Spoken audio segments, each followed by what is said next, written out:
ಮಾಡಕ್ ಬೇಜಾರ್ ಮಾಡ್ದೆ ನೀನು? ಮತ್ತೆ ಯಾಕೆ ಅಳ್ತಾ ಇದೆ? ನೋಡಲ್ಲಿ ಕಣ್ಣೀರು ಬಂದಿದೆ ತಾನೆ ನನ್ಗ? ನೀನ್ ನೋಡು, ಮುಟ್ ನೋಡು, ಬಂದಿದೆ ತಾನೆ? ನೋಡಿಲಿ ಇಲ್ವಾ? ತೋರ್ಸ್ಲಾ? ಇದೇನಿದು? ಏನಿದು? ಕಣ್ಣೀರ್ ತಾನೆ? ನಾಟಕನ ಇದು?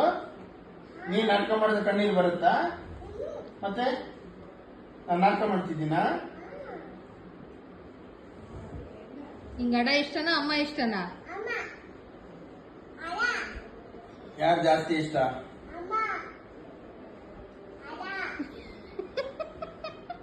ಕರೆಕ್ಟಾಗಿ ಹೇಳೋ. ಅಡನ ಅಮ್ಮನ? ಅಡ ಕಗ್ಗಿ ಮಾಡಿದೆ ನೀನು? ಎಷ್ಟೊತ್ತಾಯ್ತು?